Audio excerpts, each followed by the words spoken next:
مدینہ کے ایک چھوٹے سے گاؤں میں ایک دیندار مگر غریب آدمی زبیر اپنی بیوی اور 2 بچوں کے ساتھ رہتا تھا۔ زبیر ایک کسان تھا جو دن بھر کھیتوں میں محنت کرتا مگر زمین بنجر ہونے کی وجہ سے پیداوار بہت کم ہوتی۔ اس کے باوجود وہ ہر حال میں اللہ کا شکر ادا کرتا اور صبر سے کام لیتا۔ ایک دن گاؤں میں شدید قحط پڑا۔ زبیر کے کھیت بالکل سوکھ گئے اور کھانے کے لیے کچھ نہ بچا۔ اس کی بیوی رقیہ اور بچے فاقوں پر مجبور ہو گئے۔ گاؤں کے دوسرے لوگ بھی مشکل میں تھے مگر سب اپنی اپنی فکر میں لگے ہوئے تھے۔ رقیہ بار بار زبیر سے کہتی، کوئی اور کام تلاش کرو، کہیں سے قرض لے لو، بچوں کا بھوک سے برا حال ہو رہا ہے۔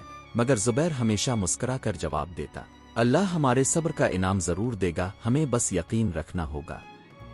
آخر کار جب فاقے حد سے بڑھ گئے تو رقیہ نے زبیر سے کہا، میں بچوں کو بھوک سے تڑپتا نہیں دیکھ سکتی، جاؤ کسی سے مدد مانگو۔ اور زبیر کو یہ بات پسند نہیں تھی مگر بیوی کی حالت دیکھ کر وہ مجبور ہو گیا۔ وہ گاؤں کے ایک مالدار تاجر نعمان کے پاس گیا اور کہا، بھائی اگر ممکن ہو تو تھوڑا قرض دے دو، جیسے ہی حالات بہتر ہوں گے لوٹا دوں گا۔ نعمان نے ہنستے ہوئے کہا، زبیر تمہاری زمین بنجر ہو چکی ہے، تم قرض کیسے واپس کرو گے؟ صبر سے کچھ نہیں ہوتا، دنیا میں عقل اور پیسہ چلتا ہے، میں کسی کو مفت میں کچھ نہیں دیتا۔ زبیر نے آہ بھری اور خالی ہاتھ گھر واپس آ گیا۔ اس رات بچوں کے پیٹ میں کچھ نہ گیا۔ زبیر کا دل ٹوٹ چکا تھا مگر اس نے اللہ سے دعا کی، اللہ میں تجھ پر بھروسہ کرتا ہوں، میرے صبر کا امتحان زیادہ سخت نہ کر۔ اگلی صبح زبیر کے دروازے پر ایک اجنبی آیا جو دیکھنے میں بہت شریف اور نیک لگتا تھا۔ اس نے کہا، مجھے کسی ایماندار کسان کی تلاش تھی، میں نے سنا ہے کہ تم بہت محنتی ہو اور حلال کماتے ہو۔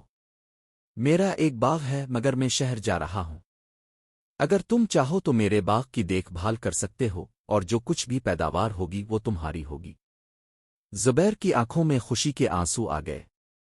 وہ فوراً باغ پہنچا جہاں ہری بھری زمین، تازہ درخت اور میٹھے پھل موجود تھے۔ چند ہی دنوں میں اس کے گھر کی حالت بدلنے لگی، بچے خوشحال ہو گئے اور بیوی کا چہرہ بھی کھل اٹھا۔ کچھ مہینے بعد وہی مالدار تاجر نعمان اس باغ کے پاس سے گزرا۔ زبیر کو خوشحال دیکھ کر حیران ہوا اور بولا، یہ سب کیسے ہوا؟ تم تو قحط میں مرنے والے تھے۔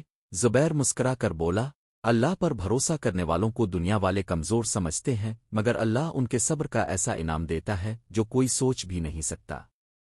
یہ سن کر نعمان شرمندہ ہو گیا اور بولا، میں نے تمہارا مذاق اڑایا تھا مگر آج میں نے سیکھا کہ صبر واقعی سب سے بڑی طاقت ہے۔ زبیر نے آسمان کی طرف دیکھا اور دل ہی دل میں شکر ادا کیا۔ وہ جانتا تھا کہ یہ سب اس کے صبر کا صلہ تھا جو اللہ نے بہترین وقت پر دیا تھا۔